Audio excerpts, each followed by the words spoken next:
Gracias, don José Francisco. ¿Me escuchan todos? ¿No? ¿Se van a conectar?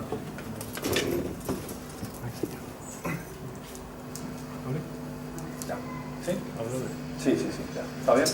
Bueno, entonces quería saber antes de comenzar realmente la exposición, ¿quiénes ya tienen en manos el texto? ¿O lo tienen ya? ¿Lo han traído todos o no? Más o menos, sí. Todos lo tienen. Todos lo tienen, perfectamente. Entonces voy a seguir un esquema a propósito del texto que sin modificar lo que está ahí, por tanto ustedes van a poder después leerlo tranquilamente, profundizar mucho más, pero el esquema, por lo menos algunos títulos, va a modificar un poco el itinerario. Simplemente me ha parecido como para seguir una ruta un poco más accesible, siendo que va a ser hablado. Para una lectura no hay ningún problema, para ser expuesto como lo vamos a hacer aquí me parecía mejor, siendo que es una clase y me gusta hacerla también en la medida de lo posible participativa, pues más que haya preguntas al final, si hay algún punto, aunque sea rápidamente, lo podríamos aclarar o no hay ningún problema, siempre y cuando no nos atrase más de la cuenta. Antes de todo tenemos que hacer una especie de composición del lugar, porque historia de la Iglesia, estamos en el año 2014, la Iglesia Católica realmente comienza cuando nuestro Señor Jesucristo la instituye, de verdad con el primado de Pedro, pero realmente es con Pentecostés, cuando se difunde, se expande el cristianismo y cobra fuerza, tiene su fundamento firme a partir de esa gracia del Espíritu Santo. Todo lo anterior es una preparación. Si nosotros no lo vinculamos al misterio de la encarnación de nuestro Señor, tampoco entendemos el porqué de la Iglesia.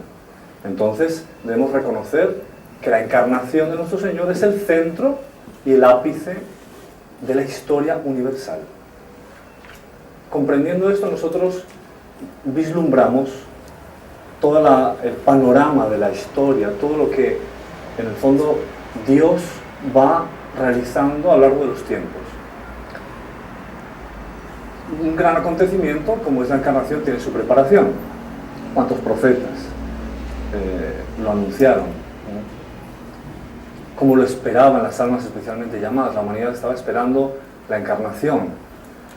La Iglesia también fue preparada por nuestro Señor Jesucristo, pero también el Espíritu Santo, antes de la encarnación, fue preparando la humanidad para recibir esa obra salvadora, esa institución divina que es la Iglesia. Voy a acercarme a esta... Aquí vamos a poder escribir un pequeño esquema, pues yo creo que todos van a poder verlo y van a entender mejor lo que les quiero decir a partir de ahora. Porque esta preparación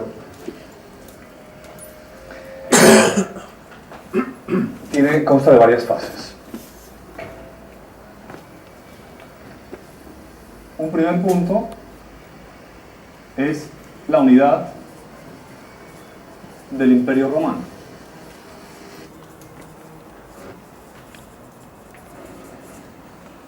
Parece mentira, pero esto facilitó enormemente la constitución de la Iglesia, por varios motivos que vamos a ver ahora. Un segundo punto es la decadencia de la filosofía.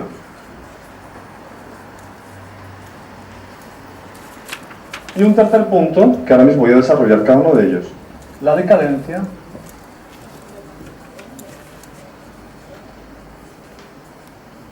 del Estado social romano.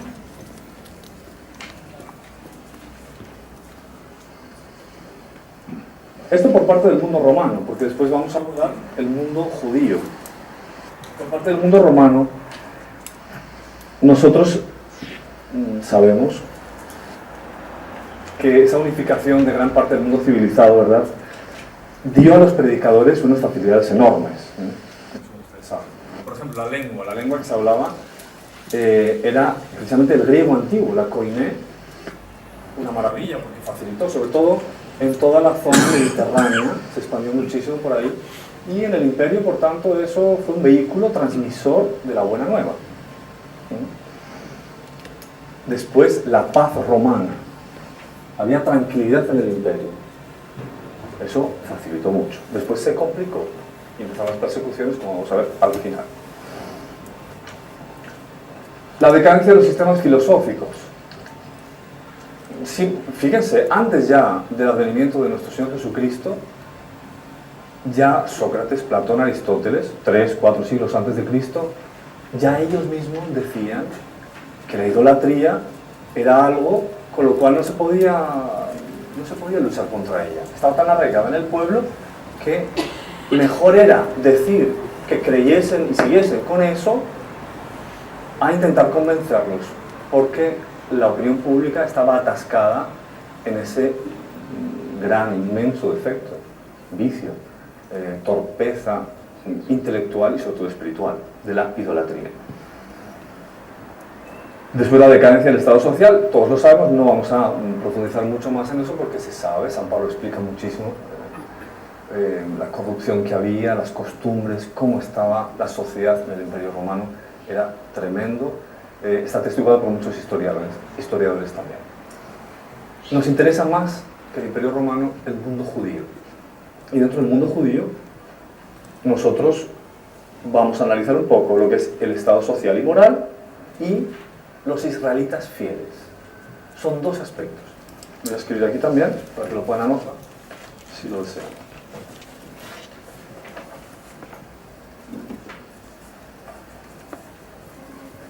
Estado social y moral. Y después los israelitas fieles.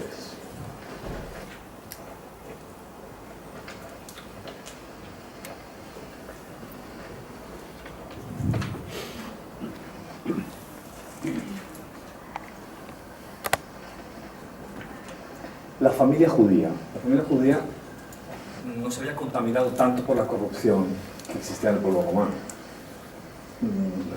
Era mucho más compacta, era más firme. Las tradiciones judías habían impedido que se corrompiesen tanto como la sociedad romana. Sin embargo, había dos puntos muy preocupantes y que destrozaron gran parte de la sociedad judía. El sonido como que va y viene, no sé si sentimos en movimiento ahora mismo. Un punto era la poligamia y otro punto era el divorcio. Claro, la ley mosaica permitía, hasta cierto punto, con restricciones. Pero la influencia de los otros pueblos contribuyó poderosamente a aumentar los casos de divorcio, los casos de poligamia, cuando no era necesario. No sería necesario si no fuese por los malos ejemplos de los otros pueblos circundantes. Después, la sociedad estaba dividida en clases también, de una forma muy brusca. Había esclavitud. Los ricos estaban muy influidos por los saduceos. Se habían como que acoplado a la clase dirigente y, por tanto, lo que es el tema de la resurrección, el tema de los ángeles, la visión sobrenatural de la fe, estaba cortada en esas capas de la sociedad. Después, las clases más pobres estaban sujetas a la influencia más directa de los escribas, los fariseos, doctores de la ley, que estaban corrompidos también. Recordemos, un inciso, 100 años antes de nuestro Señor, los fariseos surgieron como un ala, no sé qué es.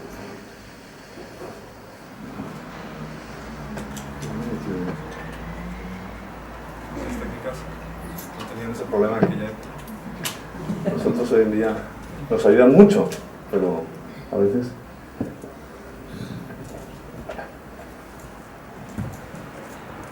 Entonces, la clase pobre sujeta a vicios, estaba en la miseria, porque la miseria es precisamente cuando no se soluciona, es un fermento para los vicios y muchos pecados también.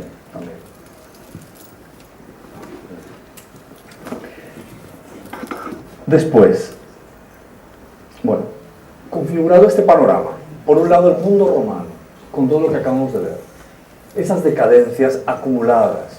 Por otro lado, el mundo judío en esa situación de crisis también, Recordemos que estamos en la preparación de la venida de nuestro Señor y la fundación de la Iglesia. Esto preparó admirablemente esa fundación de la Iglesia. Estamos estudiando la historia de la Iglesia. Pero falta algo, lo más importante. Pues la preparación no es solamente por los lados que estamos viendo de necesidad, porque la historia no la dirigen precisamente aquellos que están en decadencia, por más que sea un pretexto para la providencia actual.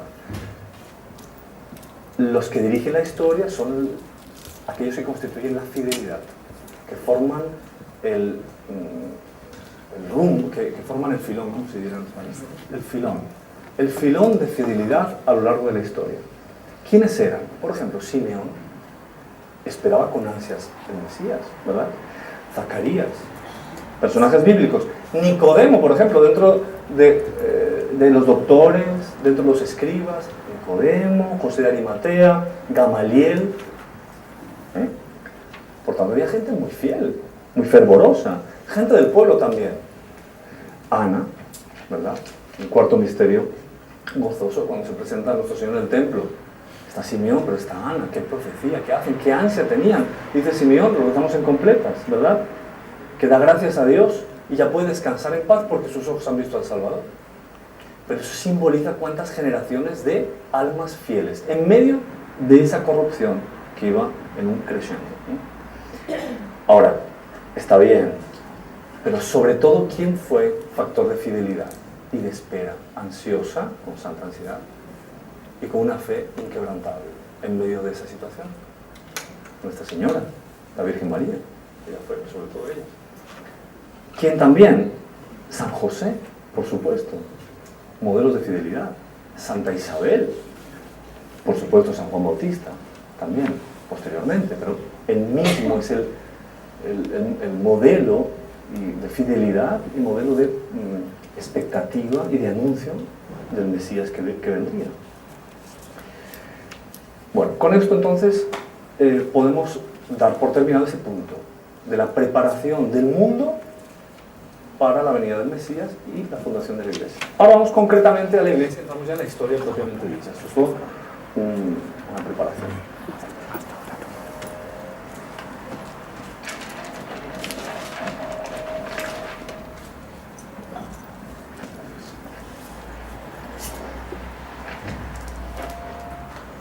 Lo otro del punto 1, ahora es el punto 2. No lo puse por olvido. Punto 2, fundación de la Iglesia por Cristo.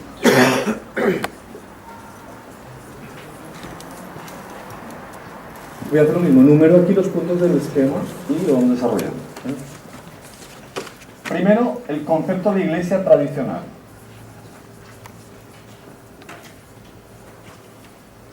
Quiero decir aquí, además por justicia, la fuente de todo esto, pues aunque lo tienen ahí, es el padre Bernardino Llorca, jesuita, que es una maravilla lo que ha escrito en materia, no solo historia de la iglesia, muchísimo más, la obra de él es muy abundante, pero está tan clara y tan bien, tan precisa, es admirable realmente cómo hacían sobre todo las cosas y cómo hoy en día tenemos que tomar esos ejemplos para también nosotros poder explicar a las nuevas generaciones sobre todo, pero tanta maravilla que hay en la iglesia, en la formación, en la teología, en la filosofía. Bueno.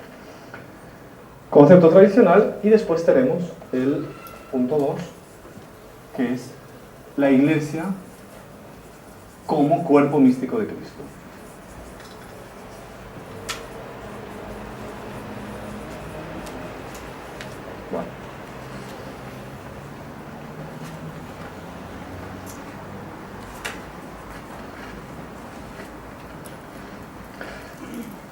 Bueno, concepto tradicional, pues claro, ¿dónde vamos a encontrar si queremos descubrir el porqué de la divinidad de la institución de la Iglesia, el porqué de la jerarquía eclesiástica, el porqué del primado de Pedro, el porqué de los poderes que tiene la Iglesia, la sucesión apostólica, la constitución interna? Lo vamos a buscar precisamente en los santos evangelios, en los santos padres, en los concilios y sobre todo en el magisterio, ¿verdad? Bueno, eso por un lado. ¿La Iglesia qué es? Ante todo, es una depositaria. ¿Depositaria de qué? Depositaria de la doctrina de Cristo y del tesoro de su gracia. Uno dice, bueno, sí, claro, todos lo sabemos, lo entendemos, pero es más que eso, no es solamente eso. Es también una sociedad visible. Tiene que ser visible, porque no es una institución que se esconde, que actúa a escondidas y ocultamente, para que nadie se entere, porque entonces sería una traición a la propia Iglesia. La Iglesia tiene que manifestarse, tiene que salir, tiene que ir al encuentro ¿de quién? Del ser humano, de los hombres, de las personas, de aquellos y de todos. Porque es un mensaje que tiene que ser transmitido a todos. Ese todos es polémico. Bueno, no vamos a entrar en ese todos. ¿Vale? Pero lo dejo ahí. La cosita para cada uno. Bueno. Sociedad visible. Ahora bien, nuestro Señor predicó un reino, el reino de Dios, pero interior. Un reino espiritual, con la penitencia y la conversión. Los judíos, ¿qué esperaban del Mesías? Esperaban un reino temporal, de poder, espectacular y prestigioso. ¿Para quién? Para ellos, claro. Como no salió como ellos imaginaban, fue una decepción. Entonces, mejor eliminar aquel y aquellos que pretenden implantar en el mundo un reino como el de Cristo. Eso es lo que ocurrió. Esa es la base del reino de Dios. Es universal, lo que decía hace poco. La Iglesia es universal, por tanto, no hace distinción, ni hoy, ni hacía distinción entre israelitas y gentiles, que fue la polémica del Concilio de Jerusalén, que vamos a analizar ahora. Un punto importante es el de la jerarquía. A veces, bueno, pues se puede escuchar en ruedas de conversación, en ciertos ambientes, que el poder de la Iglesia y que la autoridad y todo reside en el pueblo. Bueno, pues si no va a ver, nuestro Señor, cuando le dijo a San Pedro que tú eres Pedro y sobre esta piedra edificaré mi iglesia, estaba llamando a uno entre 12. Entre los 12, a uno lo estaba poniendo por encima. El primado de Pedro. Después seleccionó de la multitud de discípulos a, por un lado, 72 y por otro lado a los 12 que acabamos de decir, los 12 apóstoles. Más cerca de sí, los 12 apóstoles, a los cuales formó con todo cariño, con todo afecto, con toda ternura, con toda precisión, con toda dedicación, casi que día y noche durante esos años. Los 72 discípulos ya en un margen exterior, pero también cercano a él. Y más allá encontramos el resto de los discípulos que no formaban parte de esos 72. Y si uno va a hacer un paralelo con lo que es la Iglesia, la jerarquía eclesiástica se constituye del Santo Padre, que es obispo, los obispos más cercanos al Santo Padre, por tanto, claro, hay más jerarquías intermedias, honoríficas, por diversos motivos, pero bueno, vamos a decir así, en cuanto al orden sagrado, es el Santo Padre, con el primado, los obispos, los presbíteros, que serían como los 72, ¿no? Los 12 apóstoles, los obispos, los 72 discípulos, digamos así, los presbíteros. Y después el pueblo fiel, ¿no? Sería esa otra masa de discípulos que tenía nuestro Señor en torno de él. Por tanto, nuestro Señor constituyó jefes para guiar, pastores para conducir, comunicó poderes. Existen poderes. O sea, no es porque el sacerdote dice yo te absuelvo de tus pecados como una mera fórmula que se borran los pecados. Es porque tiene un poder dado por nuestro Señor Jesucristo. Cuando bautiza, incluso un cristiano, no siendo sacerdote, cualquier fiel, le comunica a Dios un poder por el cual, ni más ni menos que borra el pecado original, ¿verdad? Los efectos del pecado original, las manchas del pecado original en el alma del recién bautizado y le infunde la gracia santificante. Cualquiera de nosotros puede hacerlo, in extremis. Cualquier sacramento. Pues son poderes. No hablemos además del exorcistado, ¿verdad? Por ejemplo, la propia consagración, la transubstanciación. Es un milagro impresionante. Son poderes. no es cualquiera, tiene que ser recibido por esa transmisión que viene de la sucesión apostólica, precisamente. Ellos, los 12 apóstoles, son enviados oficialmente por nuestro Señor. Ellos, como el Padre me ha enviado, así os envío yo. Y evangelizar a todos los pueblos, en el nombre del Padre, del Hijo y del Espíritu Santo, San Mateo.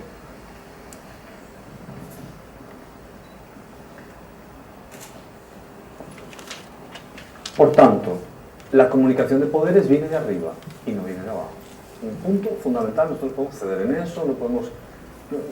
O sea, quien venga con otra idea simplemente no ha entendido lo que ha fundado nuestro Señor Jesucristo. Así de claro. Ahora bien, uno dirá, bueno, pero los 12 apóstoles, por ejemplo, eran de clase humilde, no tenían instrucción. Un punto más a favor de la tesis de que nuestro Señor tuvo que precisamente infundir y comunicar poderes, y de que fue la Iglesia una obra divina desde su comienzo, no una obra humana.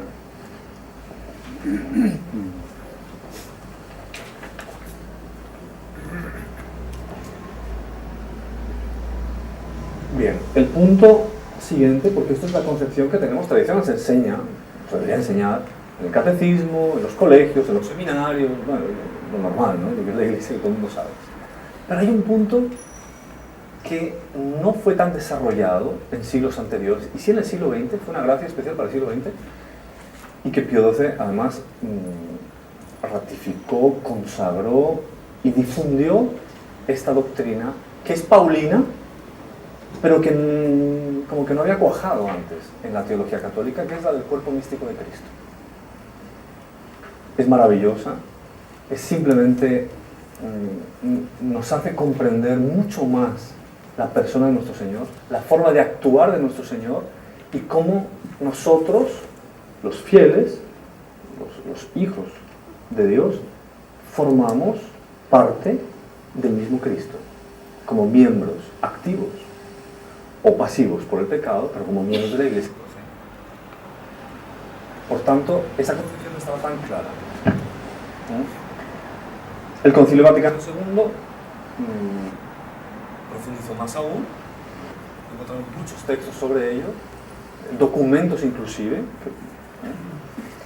y es como un redescubrimiento que hizo la Iglesia en el siglo XX de esa doctrina del cuerpo místico de Cristo. Ustedes lo podrán leer, pero me parece interesante citarlo aquí, como lo que ocurrió, por ejemplo, en China, con los obispos indígenas en 1926, cuando todavía no se tenía claro ese punto, y sin embargo, el hecho de haber introducido dentro del colegio episcopal en la Iglesia a obispos indígenas fue una especie de novedad en la Iglesia, fue una apertura y un apostolado, un crecimiento en ese ir a los gentiles, en ese ministerio de evangelización. Y que eso se empezó a multiplicar. Bueno, eso fue en el terreno de las misiones, esta doctrina. De aquí pasamos a un siguiente punto, como tercero, el número romano sería el tercero, que es Pentecostés y primeras manifestaciones de la Iglesia.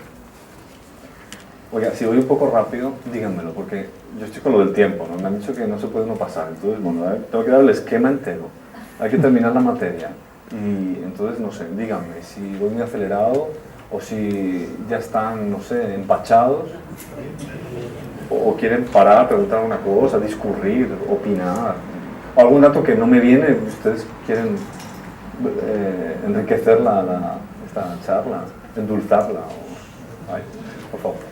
Yo me quedaba antes con una duda y como dice ahora eso, quería preguntarla, y es cuando has dicho lo de todos, que es polémico, ¿por qué no es para todos la difusión del Evangelio? Claro, porque si ya fue polémico al comienzo de la Iglesia... ¿Por qué? Ay, es verdad, me olvidé yo de darlo, ¿no? No, viene ahora, espere, este es el punto 6, no nos vamos a adelantar. Es el punto 6, el asunto polémico. Bueno, gracias por decirlo. Es que es fruto de Pentecostés y de la evangelización, la polémica, porque empieza la división, claro.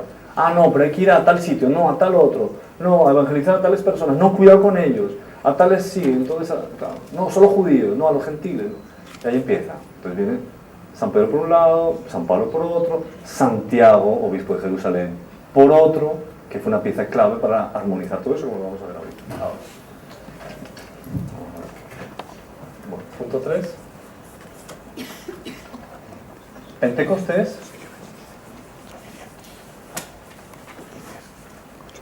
y primeras manifestaciones de la Iglesia.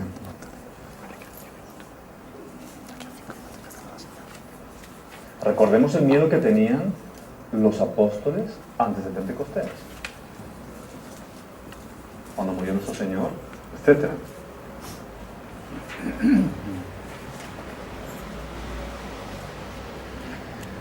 Este punto 3 se compone de otros 3 apartados. Primero, Hechos de los Apóstoles.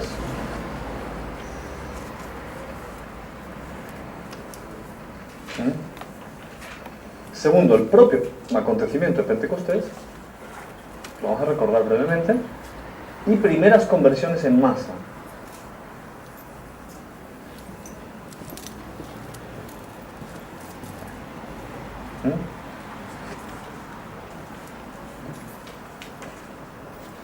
Bueno, los Hechos de los Apóstoles es la narración por excelencia de todo ese gran acontecimiento de la expansión del cristianismo en esta fase. San Lucas, ¿verdad?, lo narra. La primera parte de los Hechos de los Apóstoles la dedica a San Pedro y la segunda parte a San Pablo. Es muy interesante distinguir eso. Fíjense ustedes, Dios, cuando tengan la oportunidad de bucear un poquito, sumergirse en la maravilla de los Hechos de los Apóstoles. Bueno, esto por un lado. Pentecostés. Pentecostés desciende sobre los discípulos, sobre Nuestra Señora y los apóstoles, los discípulos, con esta característica: robustecer la voluntad. Por lo que he dicho antes, ellos no se atrevían, les faltaba un empujón. Habían convivido con nuestro Señor, estaban entusiasmados, estaban alegres, estaban felices, habían entendido casi todo, una parte, faltaba, en fin. Pero les faltaba ese empujón para lanzarse a vencer los obstáculos para la evangelización. Por tanto, robustecer la voluntad, función del Espíritu Santo en ese momento, y crear en torno de ellos un ambiente de optimismo y entusiasmo, que les facilitó todo, claro. Ya Isaías había vaticinado esto. O sea, las almas fieles y aquellos más sensibles a la voz de la gracia, a la voz de Dios, ya tenían los presupuestos para entender lo que estaba pasando, antes de Pentecostés inclusive. Los personajes que hemos citado antes. Ellos también lo recibieron, porque Nuestra Señora no diría, bueno, ¿para qué ella quería el Espíritu Santo? No era llena de gracia, no tenía todos los dones, ciencia infusa, cuántas maravillas. Bueno, sí, sin embargo, Dios la quiso enriquecer todavía más con el don del Espíritu Santo, en plenitud. Ahora, había otras personas que si no hubiese sido por el Espíritu Santo, simplemente no hubieran salido de casa, encerrados por temor a los judíos, por temor a los paganos, por temor a los gentiles, por todo el mundo. No hubieran hecho nada. Que eso muchas veces nos pasa a nosotros. Una aplicación que no es muy académica, pero permítame también. Es verdad. Para hacer apostolado mismo, esto lo sentimos cuántas veces. Toda institución, toda congregación, toda parroquia, toda diócesis, ¿en cuántos momentos se ve precisamente necesitada de un empujón, un soplo, mejor dicho, del Espíritu Santo? Porque si no, no sabes la situación en la cual está. Sobre todo la Iglesia hoy, en el año 2014. ¿Cuántos retos, verdad? ¿Cuántos desafíos? Tenemos que vencerlos. Confiemos en él. Bueno. Ahora bien, el Espíritu Santo no bajó exclusivamente sobre ellos. Porque lo que acabamos de decir, esas conversiones en masa, esos discursos de San Pedro, en uno de ellos 5.000 personas convertidas. Pues si eso se diese hoy, sería admirable. A lo mejor se da, pero no se ha dado, por lo menos patentemente, en 5.000 personas reunidas en el mismo lugar. Puede ser muchas más personas en diversos lugares por una acción apostólica de evangelizadores, de misioneros, puede ser. Pero en masa era impresionante. A ellos les animaba más todavía a seguir adelante. Bueno. Un punto cuarto es el de la conversión de San Pablo, indispensable en ese proceso de expansión del cristianismo. Cómo Dios espera que aparezcan ciertas almas que a veces serán, como San Pablo, enemigas de la fe, para, con su conversión, arrastrar una multitud mucho mayor de lo que se podría esperar a la fe verdadera. Este caso es paradigmático.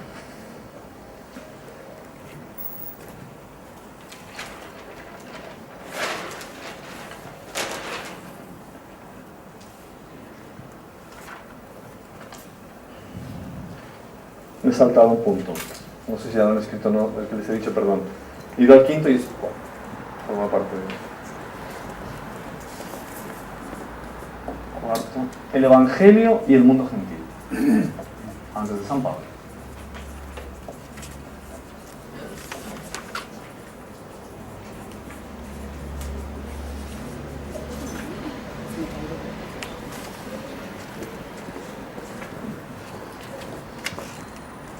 Evangelización en Samaria.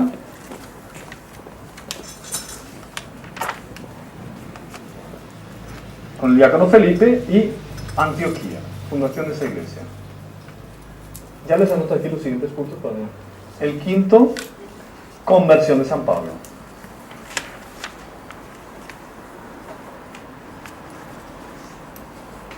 ¿Vale? El sexto, concilio de Jerusalén y la polémica.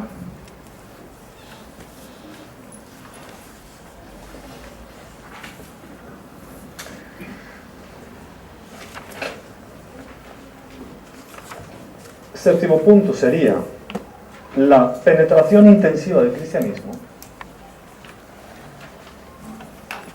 Penetración intensiva del cristianismo. Y octavo punto, persecuciones.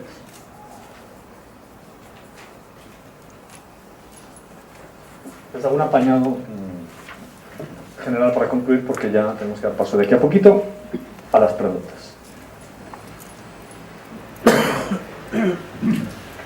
Entonces, lo de Samaria es muy interesante con el diácono Felipe, pero sobre todo, ¿por qué se fundó la iglesia de Antioquía? Claro, porque estaban los apóstoles reunidos en Jerusalén y precisamente por esa polémica levantada ya en ese momento, por los judíos, ese enfrentamiento que querían provocar, muchos por miedo de los cristianos huyeron de Jerusalén. Solo se quedaron ellos, los apóstoles.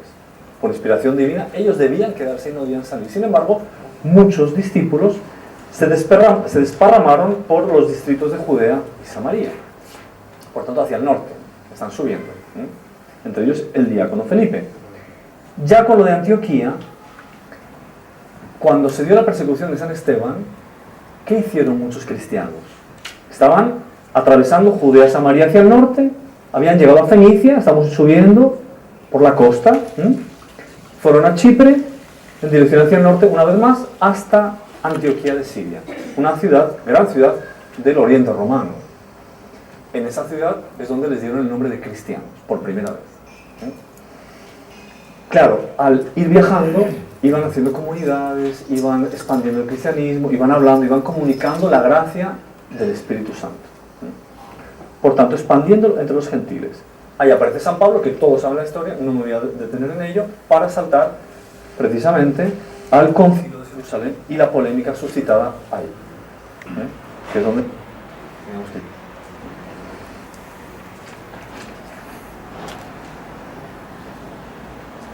¿Qué fue el concilio de Jerusalén?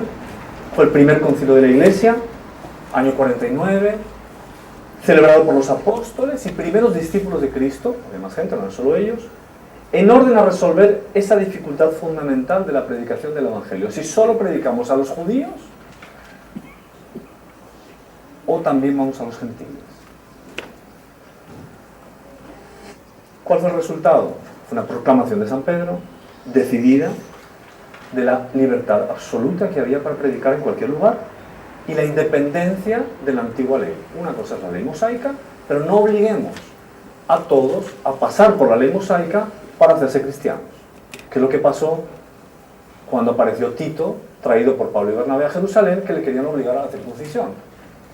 Y San Pablo dice, oiga, si nosotros lo obligamos a los rituales mosaicos, estamos despreciando el valor de la redención de Cristo.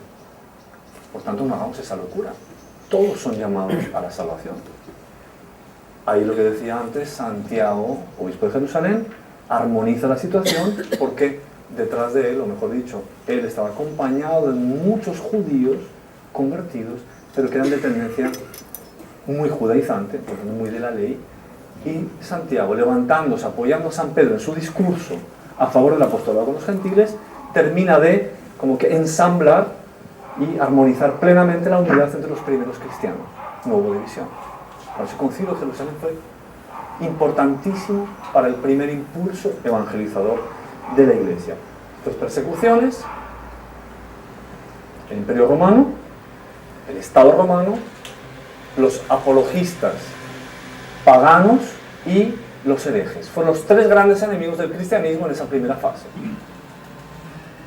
Y los judíos, porque los judíos organizados azuzaban a las autoridades romanas para perseguir a los cristianos, porque eran enemigos del Estado, porque eran criminales, porque en el fondo difundían un tipo de vida que no era la que existía en el imperio.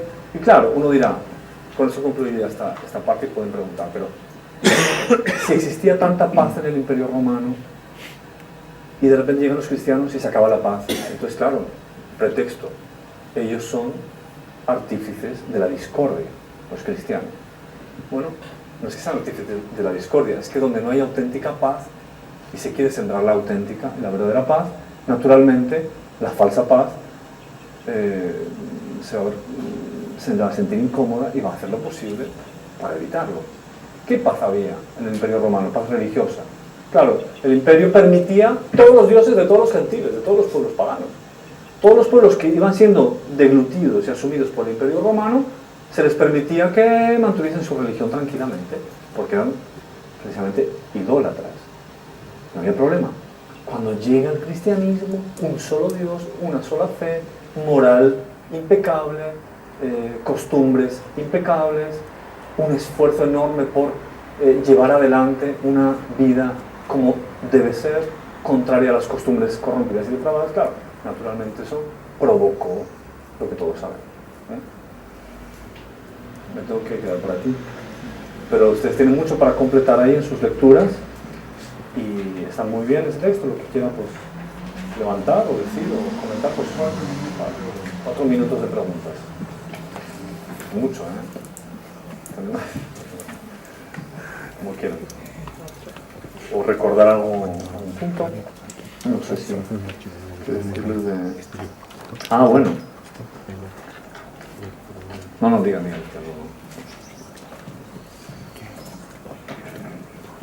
Una laguna cultural. ¿Quiénes eran los saduceos?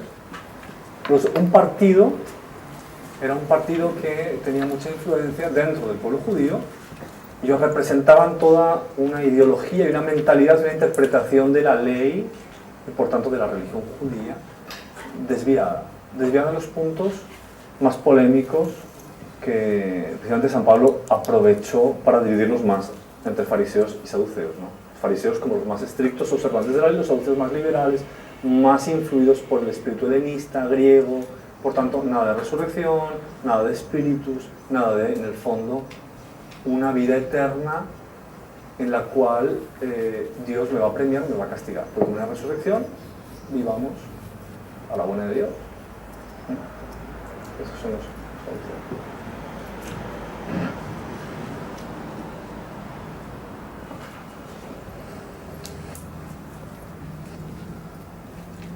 Quizá algo de las persecuciones, del odio religioso. Sí. Una preparación de la iglesia, la relación de Lucía, cuando decía que había un resto, como un resto, un final, bien, es porque como Isaías, cuando habla del siglo XX, o sea, como que en el judaísmo no solo había una corriente que esperaba un Mesías con éxito, como rey, con también había una corriente que esperaba el Mesías de la historia. Ciertamente, era toda una corriente. A veces, o sea, no dice que todos se conociesen, y eran diversas épocas, pero se puede decir así, una corriente que esperaba el Mesías y que puede ser incluso una misma corriente que viene desde San Elías con aquello de la nubecilla que se aproximaba, prefigura de Nuestra Señora.